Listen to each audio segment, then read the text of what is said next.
listening to Not Crazy, a Psych Central podcast, hosted by my ex-husband who has bipolar disorder. Together, we created the mental health podcast for people who hate mental health podcasts. Welcome, everyone, to this week's episode of the Not Crazy podcast. I'm your host, Gabe Howard, and with me, as always, is Lisa Kiner. Lisa! Hey, everyone. Today's quote comes from the website Live Happy. When two friends become lovers, that's ordinary. When two ex-lovers become friends, that's maturity. Lover. That's all I hear, like in that whole quote. Remember that Saturday Night Live sketch? Yes. And then we became lovers. The word lover just has this awful connotation that I'm very uncomfortable with, especially in the context of you, Lisa. It's making me more uncomfortable the more you say the word, frankly. Right, but that is weird. It is weird that at one point in my life, you were my wife, and I spoke to you like a wife. You know, hey, honey, hey, Pookie. Exactly what you would expect in a romantic relationship. Right. We were married for 5 years. We dated for 3 years before that. I mean, 2 years? Is that right? I don't know. We were together for a long time. This wasn't a cuffing season situation. We were together for years. What's cuffing season? Never heard of cuffing season? No. Cuffing season is when it gets cold outside and you don't want to go out and date because it's just hard. Okay. But you still want to be with somebody. So you cuff them just for like a few months. Cuff them. And then you break up. It's called cuffing season. Oh, so cuff is a synonym for sex? I think it's like handcuffs. That doesn't make sense. Look, I don't design millennial words. I don't know what you want. Okay, all right. It's a millennial thing. Okay. Yes, I do not understand their ways. Their ways are mysterious to me. Cuffing season is when it's cold outside, so you don't want to put on the short skirt and the high heels and go out to the clubs to meet people. So you stay in a relationship for a few months until it warms up outside, and then boom, you're back. It's called cuffing season. I'm going to Google that. It's urbandictionary.com. I highly recommend it. That's where I learn everything that my nieces and nephews say. Otherwise, we'd be having two different conversations. Yeah. Much like now. That thirsty thing. Yeah, I had no idea. I know, right? It's so weird. Yes. And the whole swole, I don't get that one at all. Well, I mean, I'm swole. Yes, dear. I'm swole AF. Oh, it took me a second because I'm not one of them. Yeah. Laugh at me all you want. I just want people to understand that this was not a short relationship. This was a long relationship. We worked together for years. We owned a home together. We bought a house. We bought cars. We went on vacations. We had pets. We had pets, everything. And now I can't see it. At one point, Lisa, I called you dear, honey, Pookie. We held hands. We cuddled. We did everything that a married couple did and behaved. I mean, we were a married couple. We behaved and acted. Right. Like a married couple. And now, all these years later, if somebody says, hey, Gabe, do you miss making out with Lisa? I think, ew. Oh, ew. Right? Wow, I've never noticed that before. I get this like visceral reaction. Oh. And that's perfectly normal. Nobody wants to make out with their best friend. I've never noticed. Right. It would be like if somebody said, hey, Gabe, do you want to make out with your sister? No, that's disgusting. Right. I don't want to make out with my friends. It's a different relationship. But what makes this interesting Never noticed that. is how did we go from, hey, at one point we made out all the time. And now we're like, ugh, that's gross. I'd never noticed that. That's interesting. Where did that turn? Because we were very stereotypically married. Of right? course. We were a couple like any other. We are very stereotypically best friends with maybe like a dash of codependency. A dash? A dash. A small dash? A small, like a maybe cup. Several cups. Yeah. Like a pound and a half, maybe. A Sam's Club bag of codependency. Right. But it's not romantic in nature is my point. No, it has been for a long time. It's a 180. Is that true? Is it a 180? I don't know. What's the opposite of marriage? So we'll see exactly. I don't know that is the opposite of marriage. It's interesting, and I think this is where the maturity part of your quote comes in. A lot of people think that the opposite of a romantic relationship is a hate-filled one. Exactly, which it's not. It's certainly not in our case. I think the opposite of a romantic relationship is probably nothing. Well, yeah, exactly. The opposite of love is not hate, it's apathy. Well, I don't even think it's apathy. I think it's non-existent. I think it's, oh yeah, I remember dating him. Like I said, apathy. That's what apathy is. Is that apathy? I think so, yeah. It's just nothing. And we've talked about this before. The opposite of love is hate. No, it's not. You used to love your ex-husband, now you hate him. No, that's still that strong emotion. That's not good. I agree with that. But whatever the opposite of marriage or romance or love or romantic love is, it's not best friends forever. Probably not, no. Do you know anybody else, literally anybody else, that is best friends with their ex-spouse? No. Lisa, obviously, I think everybody is aware of exes who are not enemies. I think that everybody is aware of exes who get along. Co-parent, for example, there's a lot of divorced couples who raise children together. They maintain a semblance of a relationship.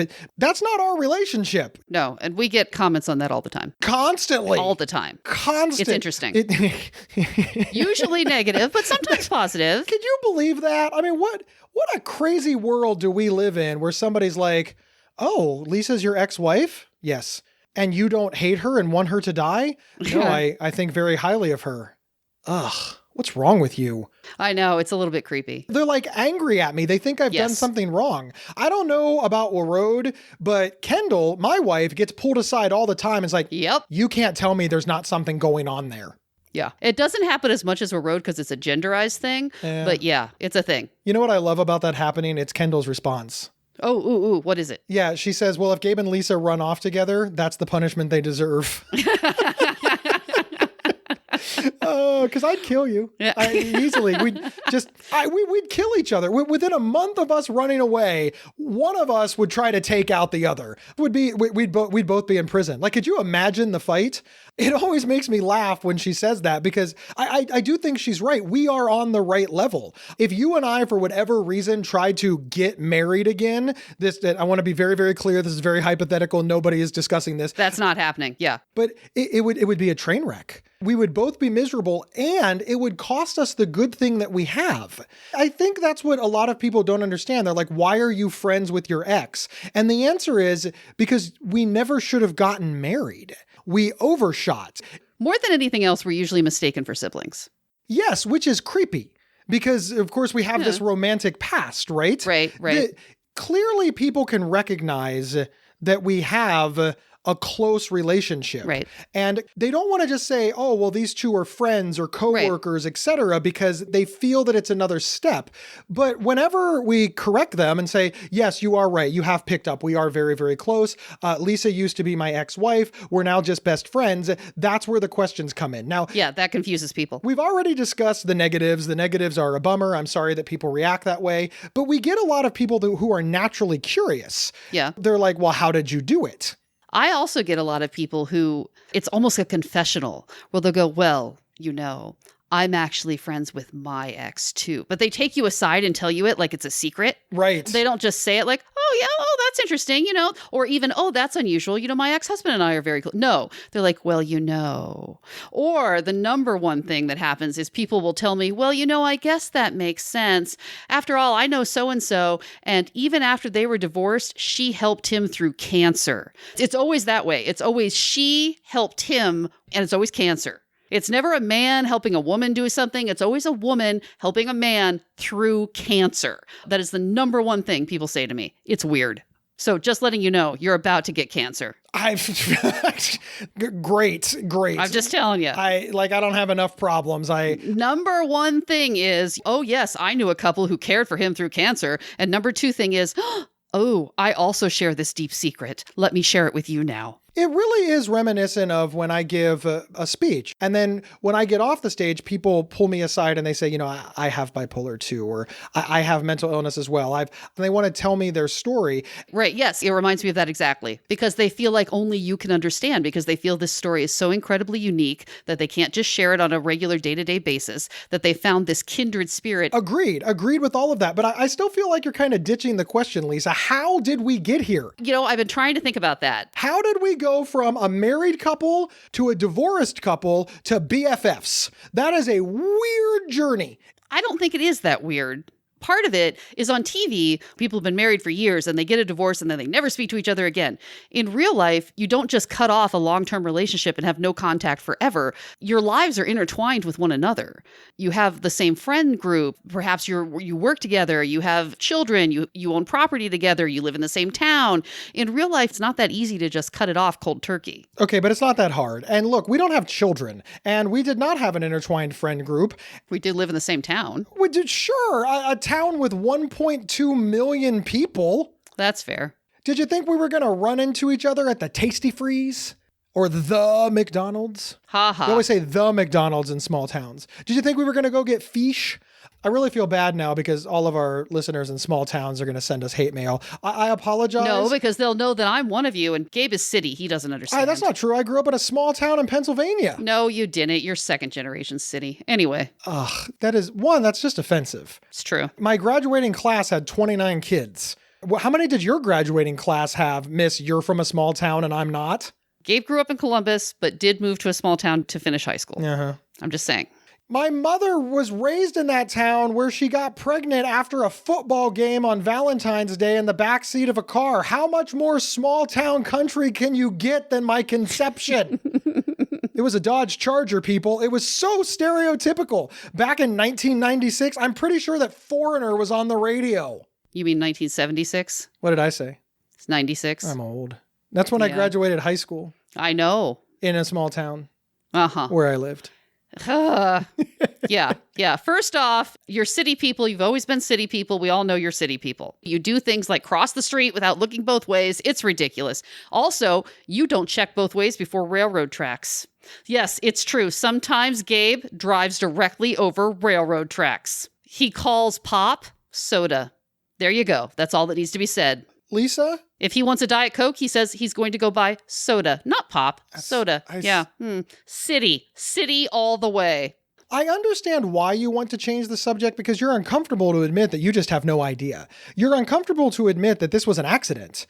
Our salvaging the relationship, it was an accident. And I think you're very uncomfortable with that. I don't think you like the idea. Why would I be uncomfortable with that? Because I've asked you now for the third time, how did we go from a married couple to BFFs? Oh, well, I was answering that. No, you weren't. You said it's not that unusual. It happens all the time. Really? Name one other person. No, what I said is that in real life, you can't just cut off cold turkey because your lives are intertwined. But just because you can't cut off cold turkey doesn't mean that you become BFFs. Everybody goes through the same divorce process. I'm getting there. Are you? Everybody does not go through the same divorce process. What makes you think that? Yeah, some people have children. Exactly. Every situation is unique. Nobody goes through the same process. Making us even weirder. That binds them and they don't become BFFs.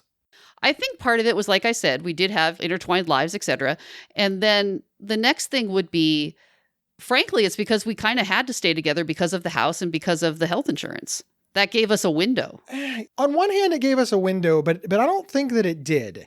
I really don't. A lot of people have houses to sell. A lot of people in America have health insurance issues with their divorcing spouses, and they don't become friends. It gave us a longer period of time than it would have otherwise, and that gave us time for some of the hurt feelings to recede. That is what I keep trying to explain to you, though. That is not abnormal. This was not something that happened to us that doesn't happen to other people, yet our outcome is different. Every single divorcing couple in America has issues with selling the house, with splitting the money, with going through the court process, with health insurance. You haven't brought up anything that is uncommon or unusual for a divorcing couple in America, but their stories do not turn out with them being best friends. Their stories turn out very stereotypically with them becoming nothing. Not enemies, just nothing. They just move on. For example, everything that you just listed happened between my first wife and I. We had health insurance problems. We had to sell our house. We had to go through the court process. How come we're not best friends forever? Okay, how come? What's the answer? Because You're asking me how I think this happened. How do you? What do you think the answer is? I really do think that part of it was we got married for the wrong reasons, yet the reason that we got married was a very compelling reason that is difficult to ignore. What is that? You saved my life. You literally saved my life. That really does create a bond. That's why we got married? I think so, yeah. Don't you? See, I never really thought of it that way until after we were divorced. And then I started listening to your speeches and you were saying that all the time. I was a little surprised by that. I never particularly saw it that way. And I was surprised at how much emphasis or value you put on that. My theory has always been that the reason that we got married is because we were bonded by this amazing thing. Okay. For good or bad, it was a very traumatizing thing. It's not every day that you find yourself a suicidal guy and, help them. But that was a different experience for you than for me, though. Right. But it was still an experience that we uniquely shared together. Okay. Just because we experienced it very differently doesn't also mean that there was an overlap that we experienced at the same time. I am sure that you felt very protective of me because you set yourself up as my protector. I did. I struggle to this day with that. Yeah. I felt very indebted to you because you protected me and I needed protecting. I didn't know anything and you knew a lot. It is a different experience on both ends, but it's still a bonding experience. And I mistook that as, you can build a marriage on that.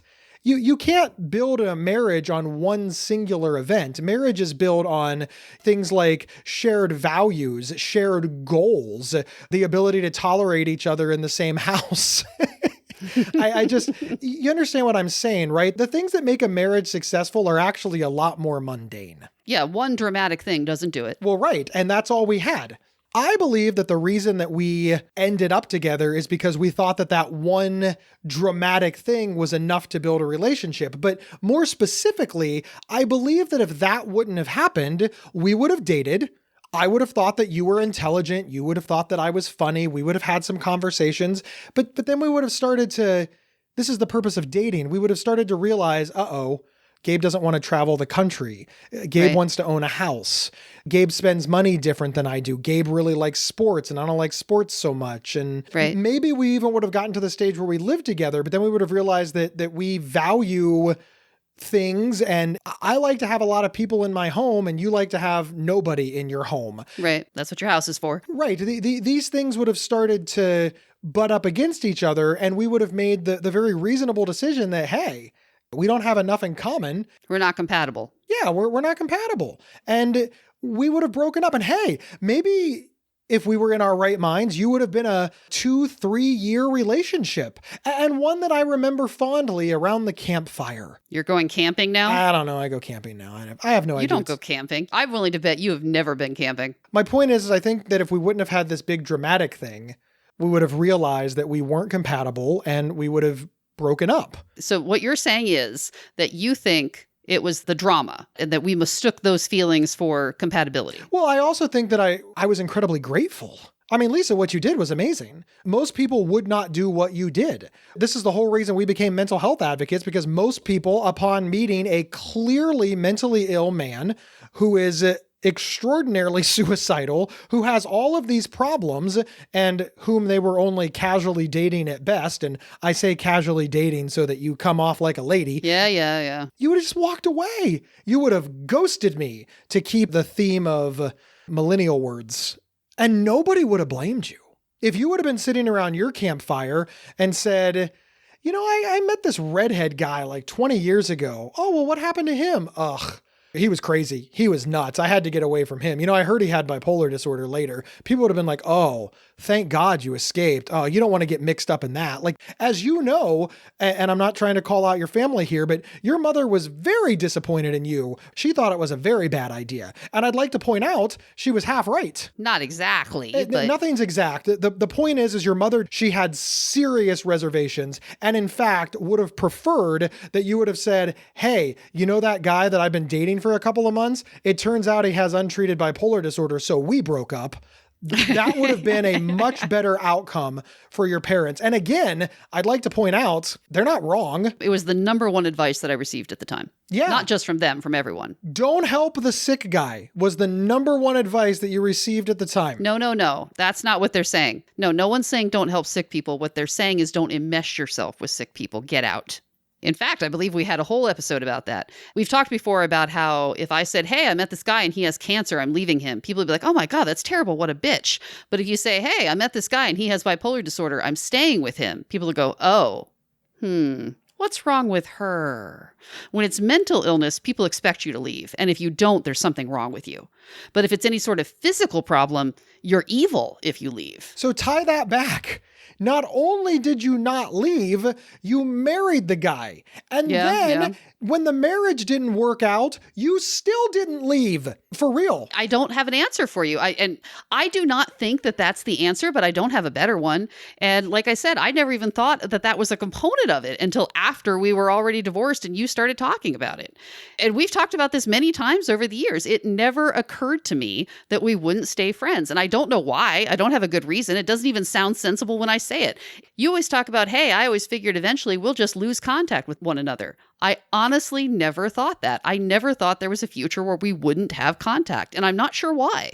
I'm going to go with because you're an idiot, except that you were right. Did you really think that would happen? I mean, when I called, you answered. You called me. You continued to maintain contact. It's not like you started slipping away and I was running after you. So how did you think this lack of contact was going to happen? Neither one of us was dropping off. There's generally things that happen that start to diminish contact, right? Somebody starts dating somebody else.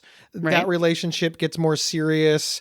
I genuinely thought that I would get a girlfriend and I was not going to tell my girlfriend that I'm still hanging out with my ex-wife because I thought that that was inappropriate to the girlfriend. Now, luckily, apparently I'm not as good with women as I thought because it took a long time to get a girlfriend. And by the time I got a girlfriend, I had flipped. I had decided, no, Lisa has crossed the Rubicon. Lisa is now a friend, and whomever I date needs to understand that I am in fact friends with my ex-wife. But there was a period of time where if I would have gotten involved in a serious relationship, I would have stopped contacting you because of this concept of it's inappropriate to be hanging out with your ex in your new relationship. I mean, we got that a lot at the time. I did not get that as much because, again, it's a genderized thing. But the idea that when you start seeing someone else, you definitely need to cut off contact because it's disrespectful to the other person. Yeah. And in fact, the other person should be on guard because after all, you're just waiting for this thing to happen. One of the things that helped this along is after we separated, after we got a divorce and I moved into the apartment, I wasn't trying to be in a relationship. It was debauchery. And then I realized that going back to my old ways wasn't healthy. But luckily at this point, I had a therapist, I had a psychiatrist, I had support groups, and I recognized that I was falling back on old patterns. Well, when I was single before, I did the following things and I'd started doing them again. So I worked with my therapist and my therapist said, look, you need to not date anybody. You're doing it wrong. You're running out and dating people and then deciding if you want to be with them. Why don't you decide who you want first? What are your values? What are you looking for? What are you hoping for? What's a pro and con list? What type of person are you looking for? So you're saying that previously you'd meet someone and then be like, okay, are they good? Yes, no. Yes. Whereas instead you should get some criteria in advance and go out and find a person who meets them. Yes. And that journey took a long time. It took me the better part of a year to figure out just what kind of person I wanted to be married to. Or date. Anything. This was the first time in my life that I actually really thought about it. And during that time, you and I were running a mental health walk because you continued to volunteer for the charity that I was working for, shrewd, by the way, and that made you that's why I did it. That put us in close proximity. And you always showed up at all of the volunteer meetings, at all of the events. You took on projects and completed them extraordinarily well, I might add. But you realized that wasn't accidental. That was part of the protective thing. Because, and we've talked about this, I was pretty sure you were going to crash and burn. I was pretty sure you were not going to make it. But what am I saying? Pretty sure. I was positive. You were going to burn. When you said, hey, I'm having trouble with this charity, I'm having trouble at my job, I'm having trouble with the walk, I was like, okay, well, clearly he needs me to save that. I clearly need to go protect him on this one. You recognize that it was the normal amount of trouble that all fundraisers and marketing directors and development directors have, which is, I need more people, I need more money. I wasn't having some sort of like mental health crisis. I needed to hit my numbers and my people and get the word out. And you were an excellent volunteer and your loss was felt. Well, but nobody knew that. You did not realize that these were the normal growing pains that anyone in that job would have. And neither did I. It's really irrelevant. It allowed us to do this thing. I look at that fundraiser as the first thing that we did as friends. Yeah, I would agree with that. Like significant thing. I mean, I recognize that, we went to see Star Wars Symphony as friends. We had lunch as friends. I recognize that we watched, reality TV and made pasta as friends. I get it. Those are simple, stupid, easy things. The first big thing that we did as Gabe and Lisa friends was run that fundraiser. Well, it was also the first big project we ever took on together, period. We don't have children.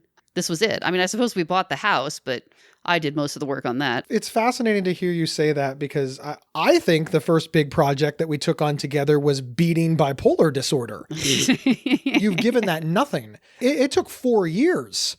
Well, I mean, I guess in some ways I saw this as a continuation of this because this was you going out and getting a job and existing in the world. And I mean, you know what I mean? That's all fine and well, dear Lisa. The point that I'm making is that gave us something to build off of. Right. I didn't think that Gabe and Lisa were capable of doing anything positive. Like hard stop. We got divorced for a reason. Well, but by your logic, we just beaten bipolar disorder. That's pretty positive. Yeah, it was great. And then since that was no longer around, there was no reason for us to be friends. Because you felt like the big project was over, so now we could just, Yeah, it was amazing. I can't explain it. I didn't feel that way. Looking back on it, I do see this as a project we did together, I guess, but I didn't see it at the time. As we were immersed in it, I didn't see it that way. The reality is I just thought it was over. Gabe and Lisa did something together that was amazing. And then we did something together that was not amazing. And that was our marriage. It had a lot of problems. It had some good parts. I don't want you to hear that I never had any good memories, but the marriage failed. So now it's like 1-1. So I really saw that fundraiser as the tiebreaker. And the fact that it went so well together showed me that, hey, maybe Gabe and Lisa still have some juice left. Maybe we still have the ability to do good things together. And because it was so successful, I was willing to try something else. And ironically, it was the next year's fundraiser that we did together. And then we moved on to, starting my public speaking career and the third year's fundraiser. Yeah. The third year fundraiser, my public speaking career. And we worked on the podcast together. You've been producing them for years. Now you're in front of the mic. All of those successes built to here, but it really started with that one. And when people say, how did you become friends? I think the answer to that question is we started from scratch.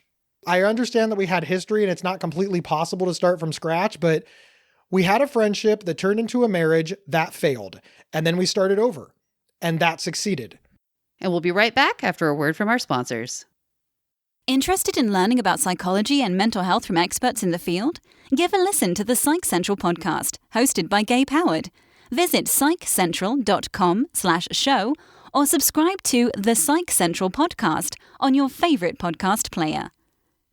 This episode is sponsored by BetterHelp.com. Secure, convenient, and affordable online counseling. All counselors are licensed, accredited professionals. Anything you share is confidential. Schedule secure video or phone sessions, plus chat and text with your therapist whenever you feel it's needed. A month of online therapy often costs less than a single traditional face-to-face session. Go to BetterHelp.com/Psych Central and experience 7 days of free therapy to see if online counseling is right for you. BetterHelp.com/Psych Central. And we're back telling the Gabe and Lisa origin story. So you're saying that you were actually making these conscious decisions of, hey, let's start this new project together, see what happens. And then when that project was successful, you're like, ooh, that went well. Let's do another project. You were actually thinking of it in that way? In a manner of speaking, when you showed up to volunteer for that fundraiser after our divorce, I was not comfortable with that. And if you recall... You asked me. Nope. Yes, I was positive your life was going to fall apart. And then you said to me, hey, my life is in fact falling apart. I'm going to lose my job because terrible shit is happening with the walk. I'm desperate help. And I said, okay. And I swooped in and helped. That's how I remember it. Is that not what happened? I think that the answer is in the middle. I don't think that you have completely made this up out of whole cloth. You didn't say, I need you to do this. You just said, hey, this is in trouble. And I thought to myself, I can help with this trouble.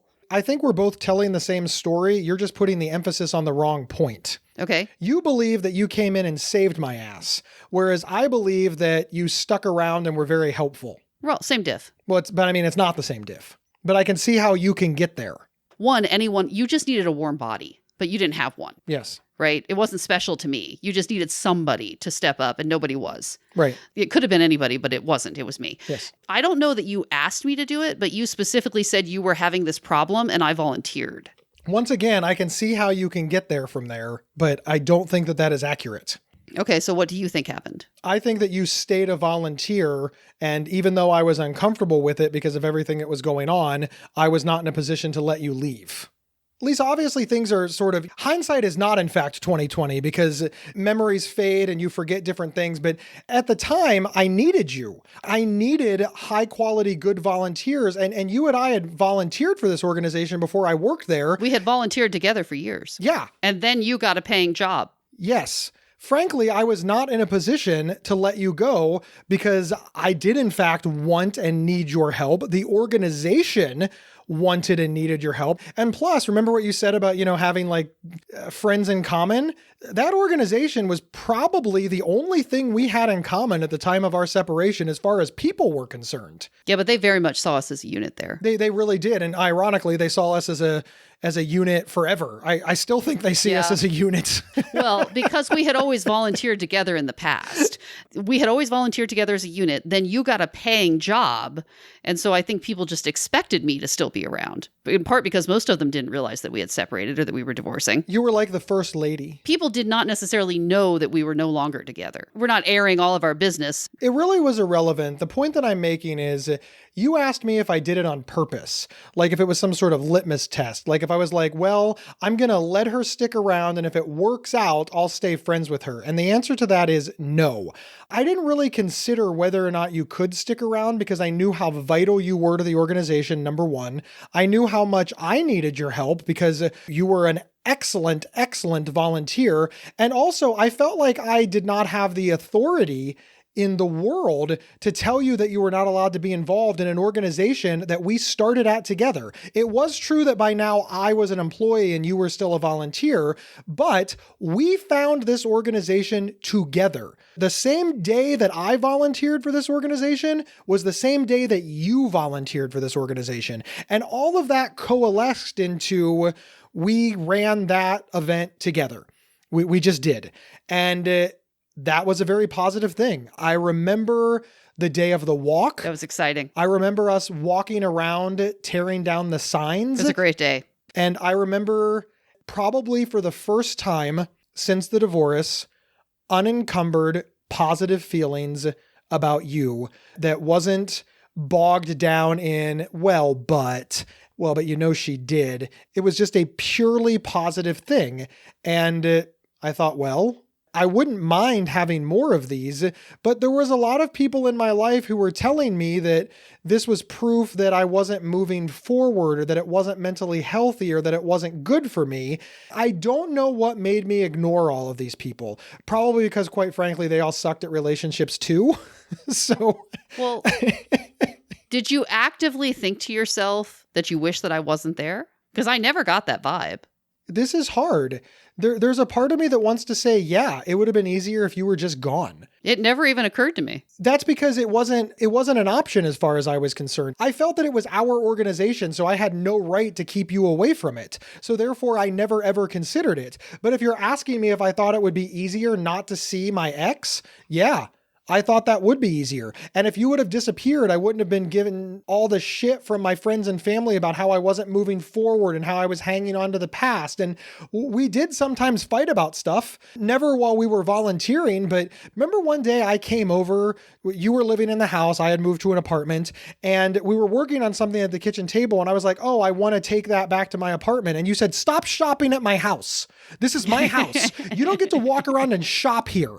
All right. This isn't Walmart. You don't pick something that you need at your apartment and pick it up off the shelf and take it home. This is my house. I do not remember that, but sounds like something I would say. Yeah. By way of you still being around, that caused a quote unquote fight. It just never occurred to me to stop volunteering there. It was something we had done for years. We'd been going there for a long time. At the time, it was a large part of my social outlet. We knew all these people. We were friends with them. It never occurred to me to stop. I never got the impression that you wanted me to stop or that you expected me to stop or that you thought I should. it was more complex than that. And that's what I'm trying to explain. The reality is, spoiler alert, everybody, the reason that Lisa and I are still friends is because of luck. There was obviously a bond there. We obviously have a lot in common. We think highly of one another. We enjoy each other's company. All those things are obviously true. But if you're in the middle of leaving your romantic partner, whether through divorce or a breakup, and you're trying to figure out how to become BFFs, it's just all random. What happened for Lisa and I is that we started to build new memories and we started to build a friendship. And basically we just erased the past. And even that's a lie, because to this very day, 15, 16, 17 years later, Lisa and I will still get in a fight, which ends with her accusing me of stealing her youth. So we're not even over all of the trauma from that. I don't know how we manage it. The only reason that we're covering it is to get people to stop emailing us and asking. We get that question a lot. Lisa, you apparently don't know the answer anymore. Why are we friends? I frequently do not tell people the backstory of our relationship, or maybe I tell them that we're childhood friends or something like that. Ooh, that's a good one. I've never used that one. Well, it works out well because, again, people have the brother-sister thing. Are you two related? Are you two brother and sister? Oh, we grew up on the same street or some shit. I don't know. We're childhood friends. People accept that because then a woman and a man can be friends if they were childhood friends and never became romantic. Right. Because it's just too exhausting to have to explain. The questions are always the same. It gets boring. It's just annoying to me. It's tiresome. I think you just have to be open to the possibility, right? Really, that's the only real advice that we can pass along, right, Lisa? I'm sorry. I'm still stuck on the whole, did you not want me there? Did you want me to stop volunteering?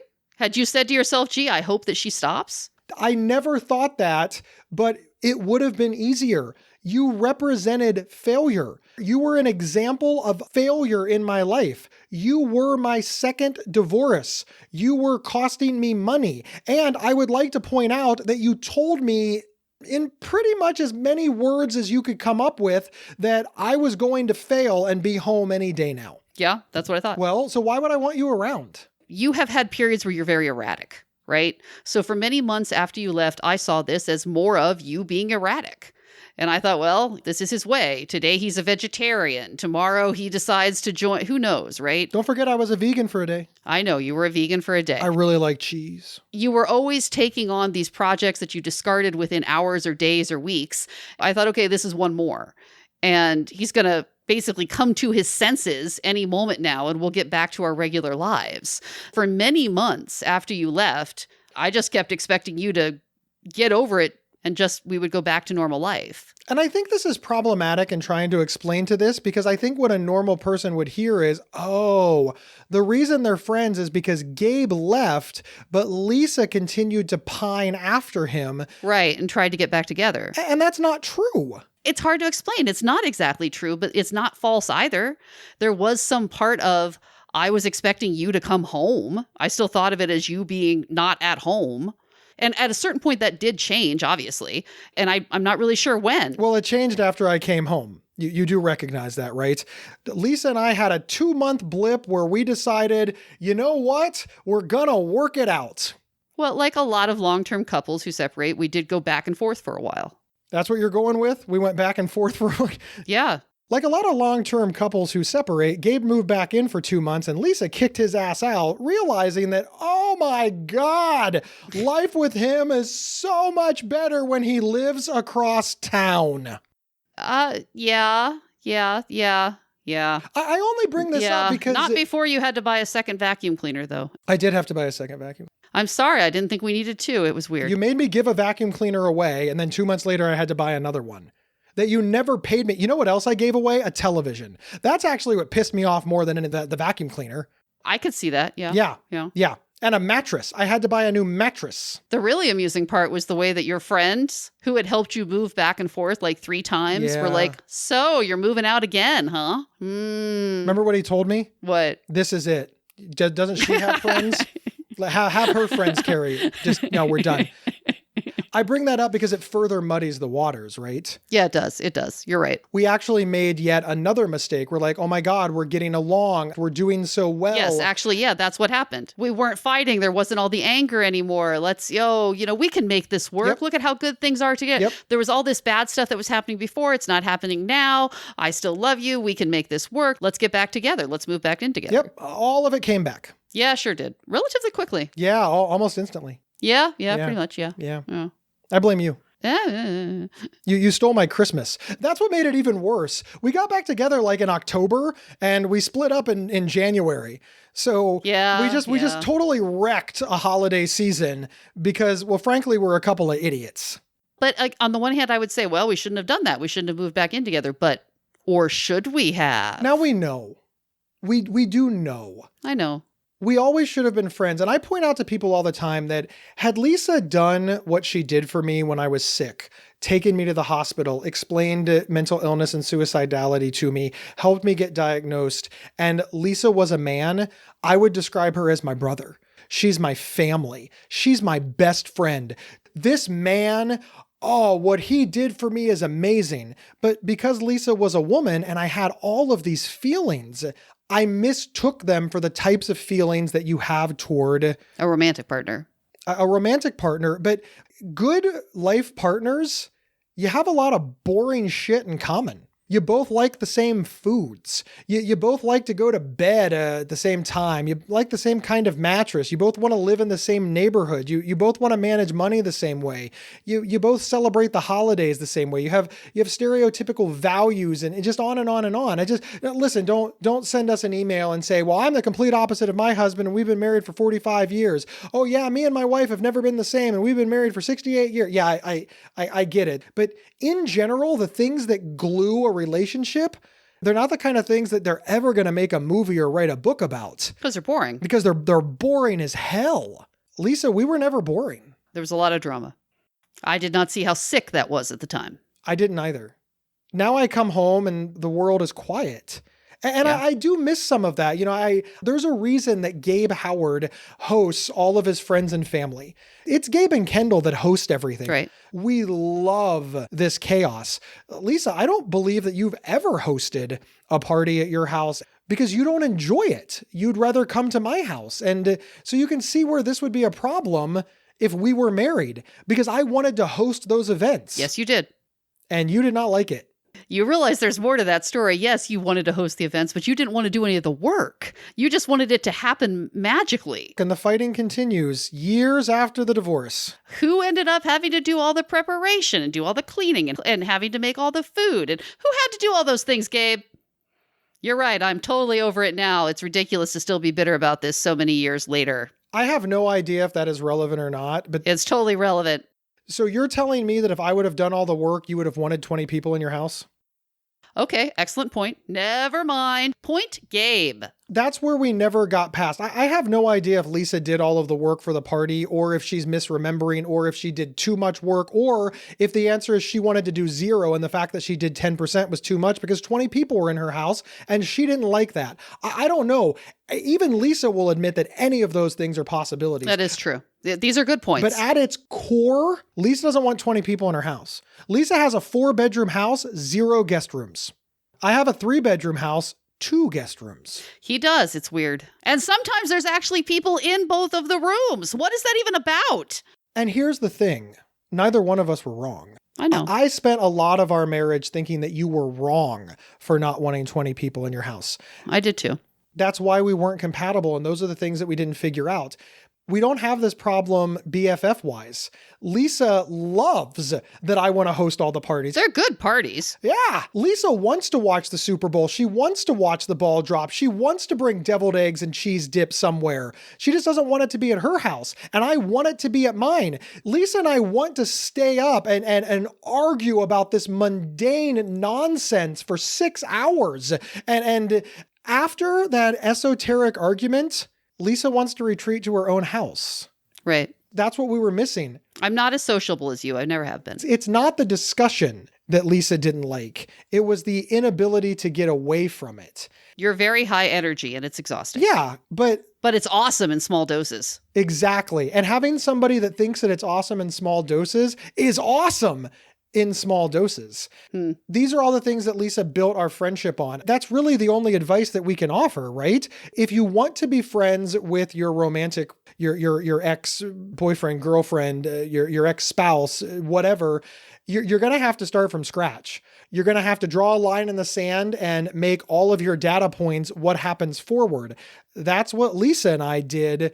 And again, even that's not perfect. She's still mad at me about a party that she had to cook for 15 years ago. What nonsense is that? Get over it. Let it go. I hold a grudge. I nurture my grudges like children. It's good that you don't have any children. Or pets. Well, Road is allergic. We'd have pets if it weren't for that. You have plants. I do have the plants. You always hated my plants. There you go. There was a fatal flaw. Well, Road hates your plants. Well, he doesn't hate them as much as you. Yes, he does. He hates them more. Possibly. I'm willing to carry them. That's what I don't get. Your current husband is unwilling to help you with the plants. But me, your ex-husband, drives 45 minutes across town to help you with your plants that you just said I hate. Maybe you are misremembering. That is a good point. You did help the last time with the plants, yes. They have to be moved twice a year. You're welcome. And I can't move them myself anymore. They've gotten too big. You know what you stole from me recently? Huh. A back that doesn't hurt. That plant weighs easily 400 pounds. There's no doubt in my mind that's a 400-pound plant. I bought the special lifty things. I didn't just ask you to haul it up there. I bought equipment for this purpose. You bought a made-for-TV moving kit. It works. No, it doesn't. It worked. The four-arm forklift people, it works sorta. My back still hurts. Really? Yes. Oh, I'm sorry. You stole my youth. I did some sort of permanent damage to my shoulder last time. Next year, we're hiring movers. These plants are awesome. Lisa, I always enjoy hanging out with you. You feel that our friendship is better than our marriage, right? Oh, yeah. Are you kidding? Again, I'm always uncomfortable saying that we had a bad marriage, but we were certainly very unhappy. We were unhappy and it ended in divorce, but you're uncomfortable calling that bad? I know. I don't. If that's not bad, what would you define as good? Oh, good answer, Gabe. Good answer. I don't know. I don't have good answers for these things. It has always made me uncomfortable when someone says, specifically you, when you say we had a bad marriage. And I don't really have a good reason for why that is, because obviously we had a bad marriage or we'd still be married. Those words have always made me uncomfortable. I'm not sure why. Well, Lisa, I don't know how it happened, but I am absolutely glad that we remain BFFs. Me too, of course. Thank you for being a friend. Aww. You traveled down the road and back again in your car because we don't walk.